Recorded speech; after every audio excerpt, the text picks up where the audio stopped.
Number 40, we have one of the popular all-time TNG greats from Season 3, Yesterday's Enterprise, where the sudden appearance of the Enterprise C from the past, avoiding its moment of destruction, completely changes the timeline, and we see the sudden shift as now our Enterprise D crew exists in a timeline where they are at constant state of war.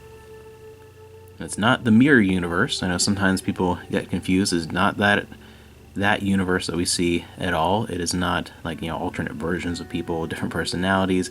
It is these same characters existing within a slightly different future where the Federation is in a state of war with the Klingons, and we see how the Enterprise C has to be sent back to maintain the timeline, and how the events with their meeting of the Enterprise D can help them maintain that timeline. You also have the surprise reappearance of the character of Tasha Yar, as in this timeline she did not perish and is still a member of the crew of the Enterprise D, and the whole thing starts to come together as Guinan just has this powerful feeling that things are wrong, and helps lead to the decision to send the Enterprise C back in time.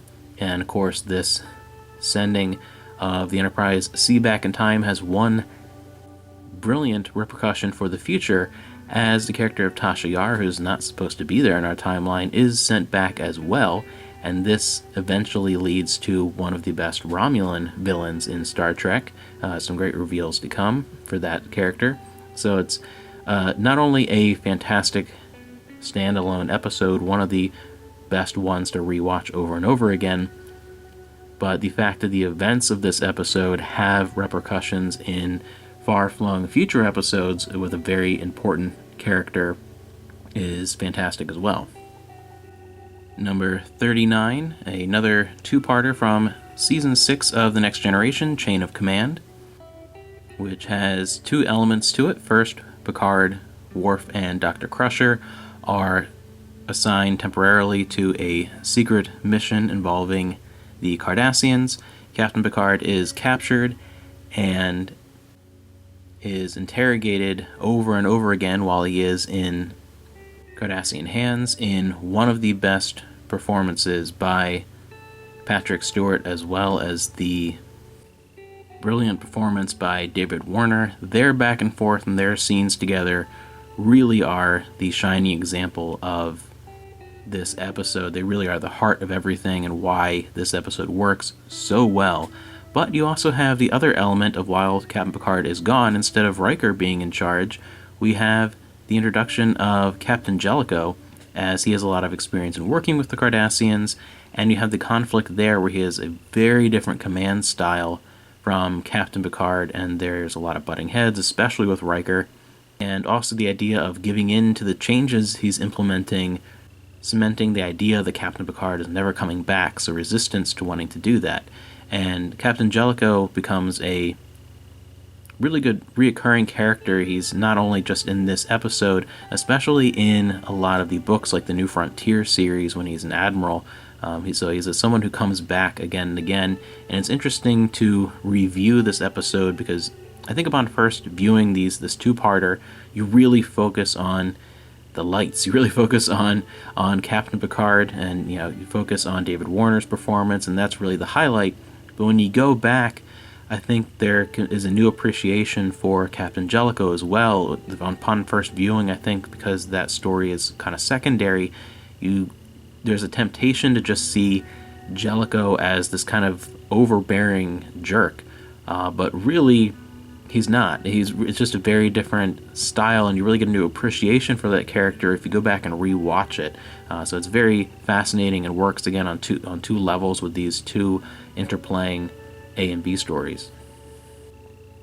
Number 38, we have another two-parter, this time from Season 3 of Star Trek Voyager, The Year of Hell.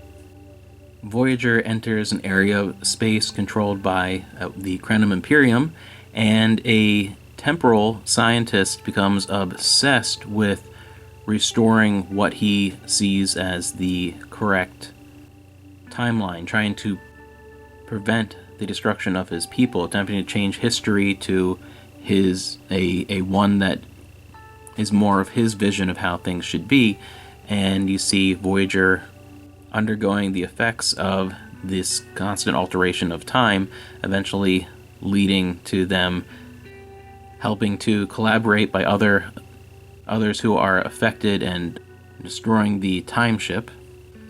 We have a outstanding performance by Kurtwood Smith, again creating a villain that you have empathy towards and someone who's not simply just villainous, creating a layered, interesting character. But the real standout for me as well is Voyager, for the first and kind of only time, going into territory that its premise would make you think would be the majority of the show, as Voyager is constantly in a state of disrepair and running out of supplies. And I think the concept that was toyed about making this an entire season, which was of course, just turned into a two-parter, would have been great. But really, Voyager as a whole, a lot of the series should have been like this, given the idea, the premise that it had of being stranded and alone in unfamiliar space and not able to constantly resupply and repair. But instead, understandably, because it was also airing at the same time as Deep Space Nine, you wanted something to be more of a replacement for TNG and keep that feeling, and that's what Voyager did really well, was kind of be more the next TNG rather than be another serialized, darker series going on at the same time as we entered into the Dominion War. There's a lot to get into that I could talk about forever, talking about what could have happened with Voyager and how it is what it is. And I love Voyager and what it is, but in an alternate universe, a very different series could have come about. And this two-parter really get a look at what that different version of the Star Trek Voyager series would have looked like in this little window. So it's very interesting to see that, and also just in its own right is a fantastic two-parter and a great standalone story. Continuing with number 37, we have one that I know would not be a popular choice, but for some reason has always stuck with me, the Star Trek Voyager Season 5 episode Extreme Risk. This has two parts to the episode. One is the bit of a space race where Voyager is trying to race to recapture one of their probes and ends up building the Delta Flyer. This is where we're introduced to that ship, and I just thought that was a fun little space race element to the episode, and seeing the design and creation of a new ship rather than just the standard shuttlecraft was kind of fun to see that process, even though it's very, very quick as just being a part of an episode. But it was interesting to see that, and I really like the Delta Flyer itself. I think it's a cool concept. I like a lot of the way that they added the more tactile controls and the fusion of that, and the general design of it I like. So that is always an element that has stuck out in my mind, because I just thought that was really cool to see that ship for the first time when the episode first came out. And then the part that stuck with me far more is the B'Elanna element, to where she is going through a lot of emotional turmoil to the point where she is very secretively self-harming, and you get an exploration of that character. Again, it's a little too quick. I feel like I wish it had been a multiple episode arc, but even though it's not completely resolved, there's a little too much of a resolution, a little too quick. So it's not a perfect episode, but the experience of that episode really stuck with me, and it's one of my favorite explorations of the character of B'Elanna Torres. So I really like that, and that tied with the race to create this new ship are those two elements that have stuck with me, and it's one that ends up in my rotation of watching Star Trek Voyager very frequently. I keep coming back to it, even though it's one that episode that has some flaws. It has become, over the years, one of my favorite episodes of that show. Number 36 is another probably unpopular choice for this high on the list, but from Season 7 of The Next Generation, we have Preemptive Strike. I'm a big Rolaren fan, so this was almost guaranteed to be on here, as one of the great conclusions to that character within Star Trek Next Generation, at least before the books, and then of course the episode of Picard. And why this episode is why that particular appearance in a show like Picard had a lot of weight, because of the relationship of Ro Laren and Captain Picard, as Ro returns from some special tactical training. She is sent on an undercover mission to infiltrate the Maquis, but ends up finding herself torn between loyalties and her connection, and watching that grow within the episode, it feels so true to the character and how she would perceive things and her connections, and it just feels like a very true evolution of a character that is a little unexpected from the Next Generation, which at times can go for the more happy, wrapped up ending. And it always seemed like a fitting step in the evolution of that character.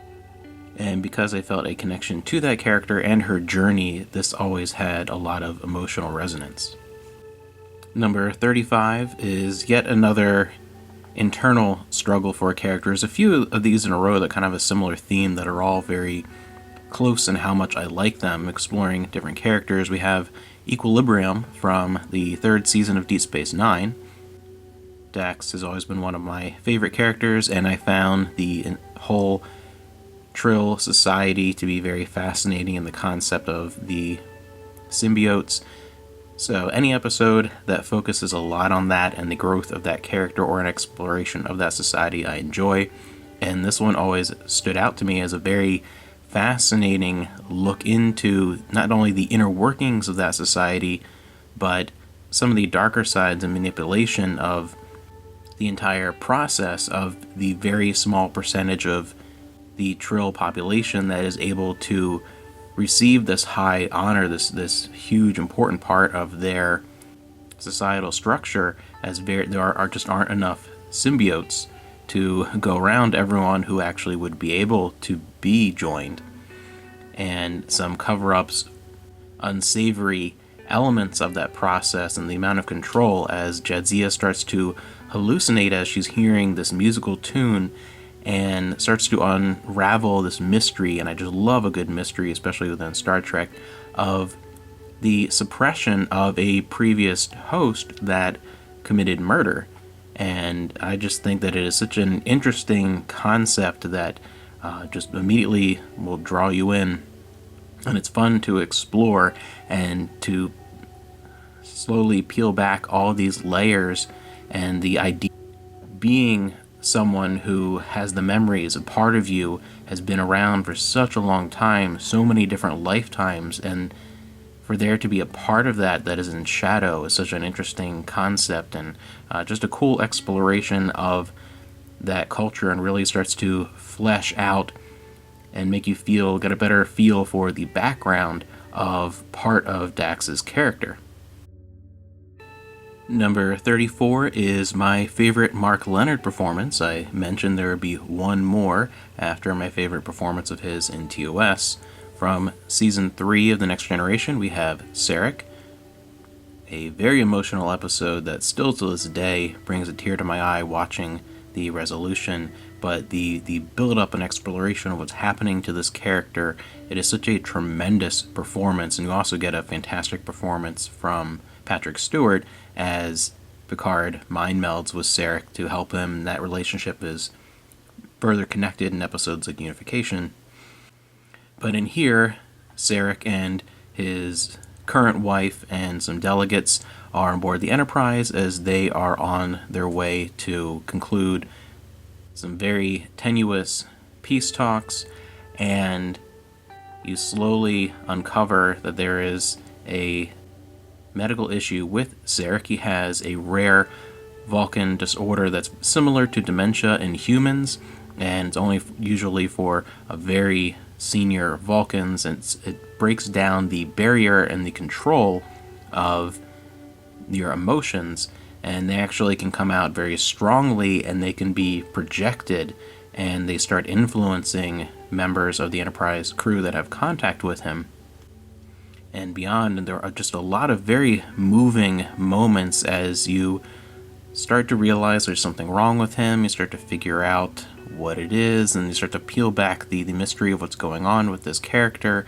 And there's moments that stick out, like him sitting in the concert and seeing the tear roll down his cheek, and people noticing that from this Vulcan. It's so striking and shocking, and it ends with, again, two brilliant performances by some amazing actors with a great theatrical background, that it ends up being just one of my favorite examples of brilliant acting within the Next Generation.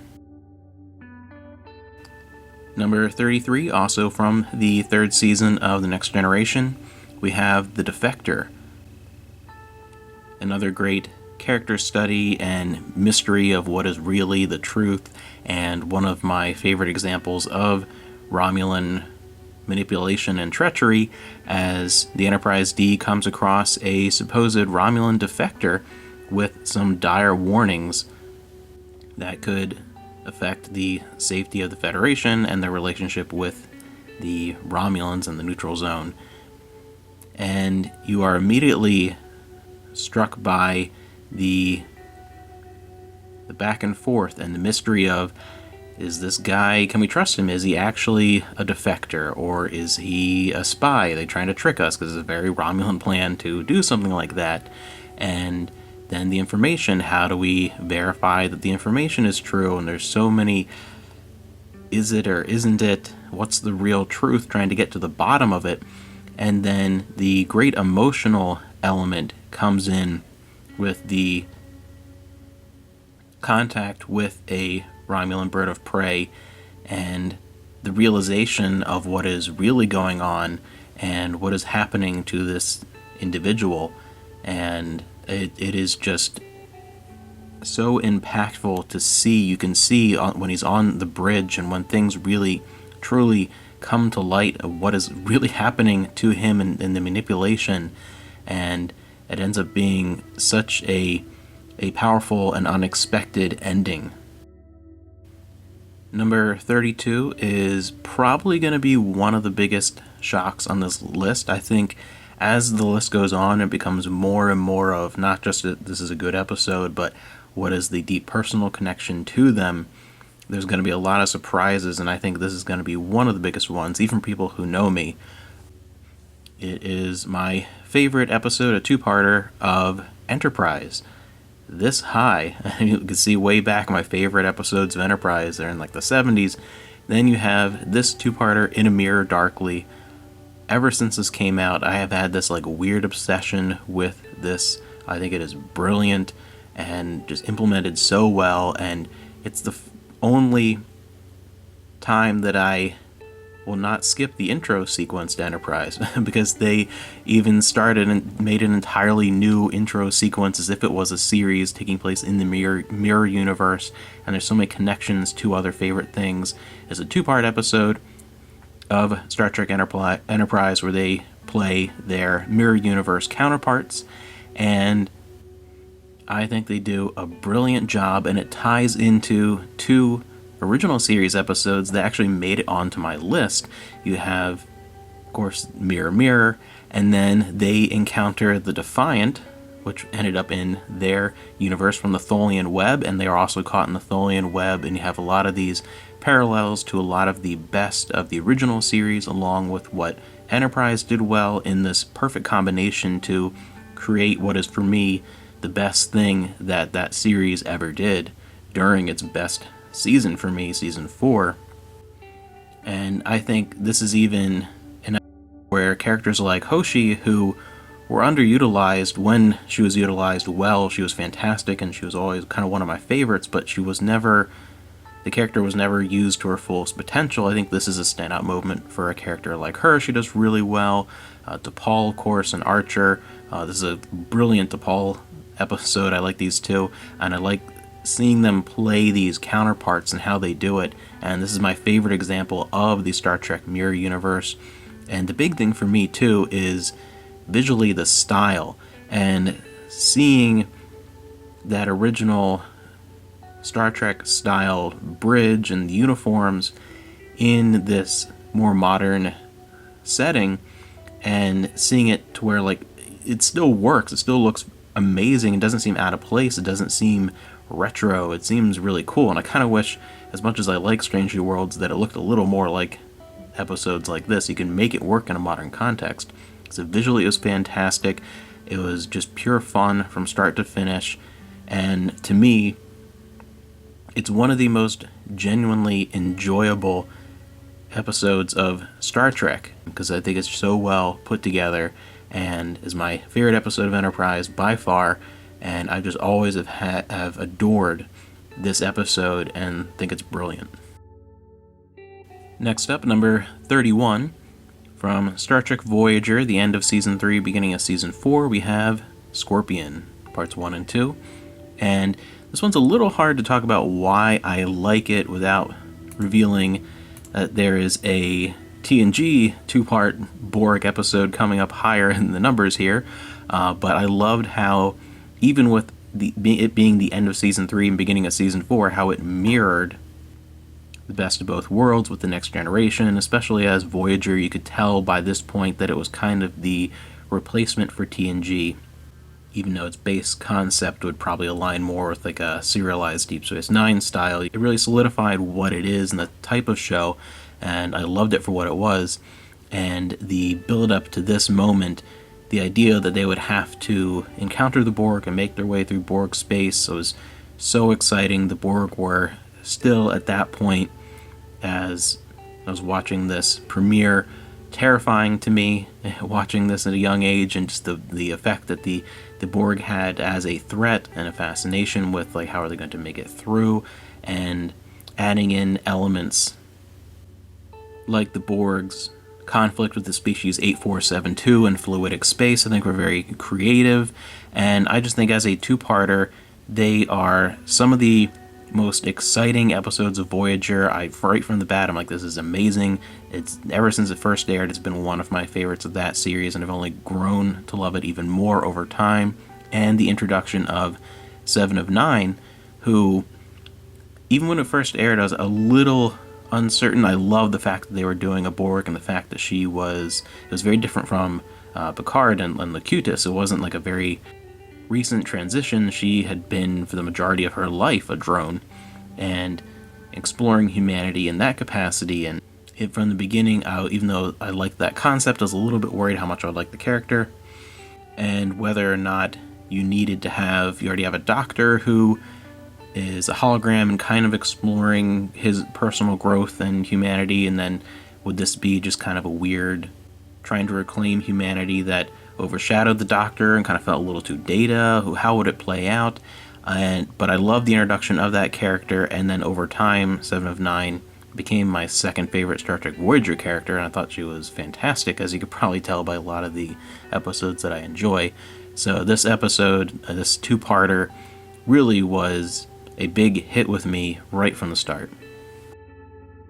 Number 30 is going to be another one of those very surprising inclusions, but my favorite episode of Voyager, of that entire series, is actually from Season 2, Deadlock. And I would be shocked if this was anyone else's complete favorite episode of Star Trek Voyager. Definitely an odd choice, but for me, when this first aired, for some reason it clicked with me to the point where this was the episode that I would kind of recreate with my toys, and like when I would build sets and models and things of Voyager and set up things.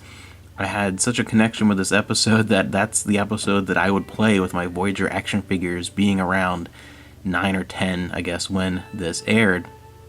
And I love when the threat or the complication is more of a scientific issue rather than just a physical confrontation or battle, and so I could kind of gravitate towards those type of elements. You probably see that in a lot of my favorites, but something about this episode just really clicked, and it's one I've hard time trying to define, actually. And a lot of these I know, like Defector or Mirror Darkly or Scorpion, ones I just talked about, I know exactly why those are my favorites and can explain why.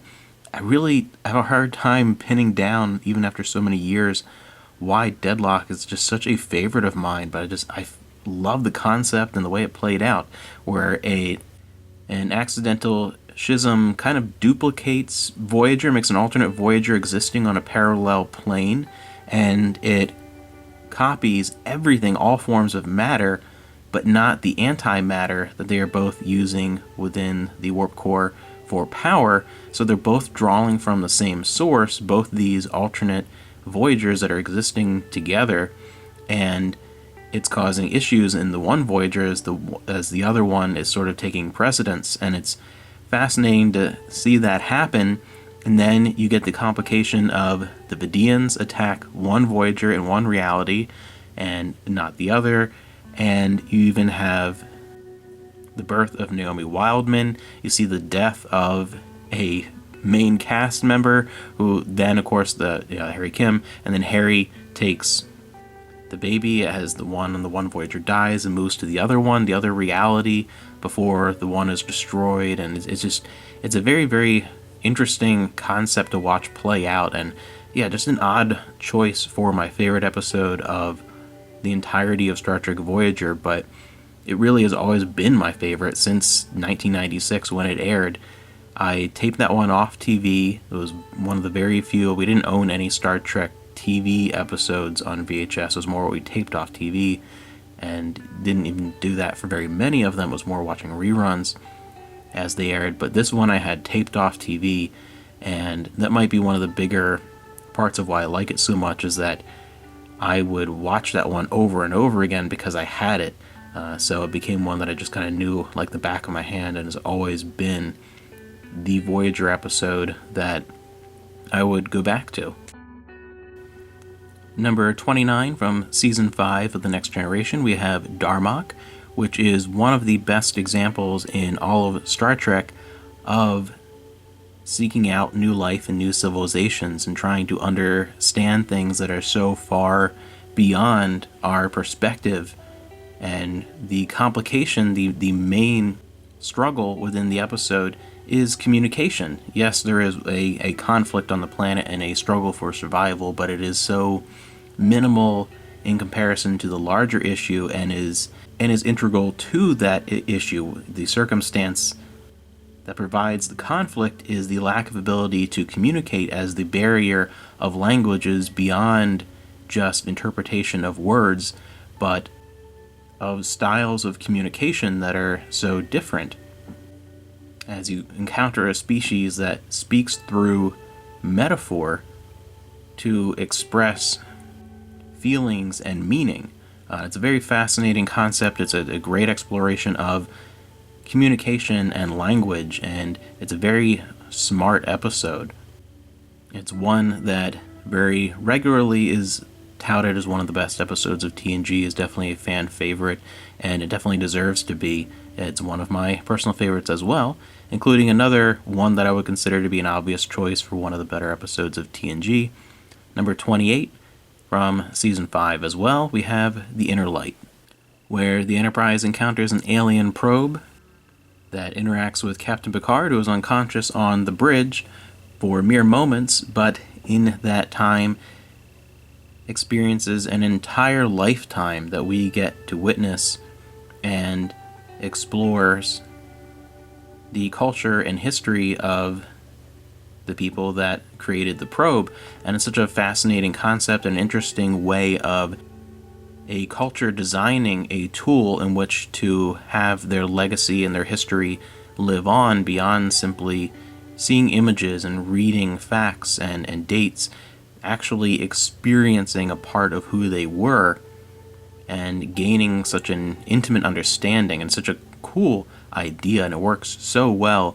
And to be able to actually see that live out and see the connection that will become a part of who Jean-Luc is as a person, living that life to where it's as real as the life that he truly lived in our universe on the Enterprise.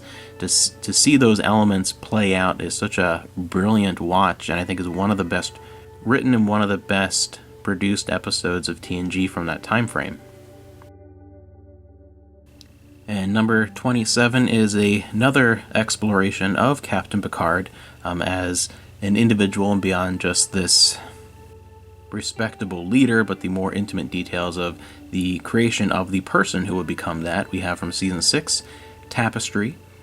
My second favorite episode involving Q, and one of the best examples of his relationship with Picard, as Picard's artificial heart fails and he is taken through a journey where he examines the path of his life and how the different choices and events in our lives, even if we regret them or wish to change them, they are a part of why we are the way we are, a part of what we're made of, to where changing them, altering them, even the more painful or regretful aspects of our past might have ramifications that lead to an undesirable future. And you get to explore that path of Picard's life from his years at the Academy and how changing those events would change who he is as a person now in a way that would be undesirable, and just a really great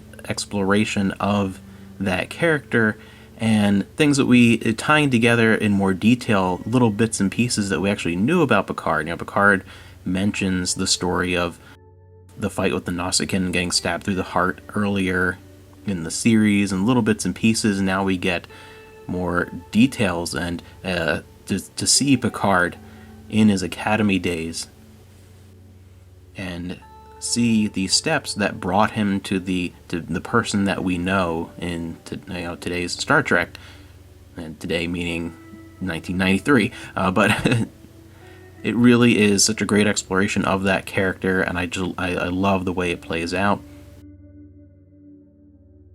Number 26 from the Next Generation's third season, we have Deja Q, where Q is kicked out of the Continuum briefly and becomes a mortal human, deciding to seek sanctuary on the Enterprise D, much to the chagrin of our crew.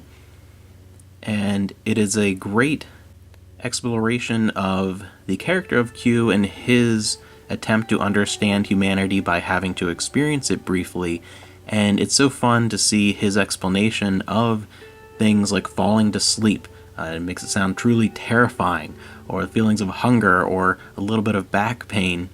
And even as a obviously human being watching the episode, it kind of makes you, from his outside perspective, explore things about humanity that we never really think about because they are daily occurrences. And it's interesting to watch his relationship with the crew members, and to me it is probably the downright funniest Q episode. This and Cupid, I think, are the two most humorous appearances of Q.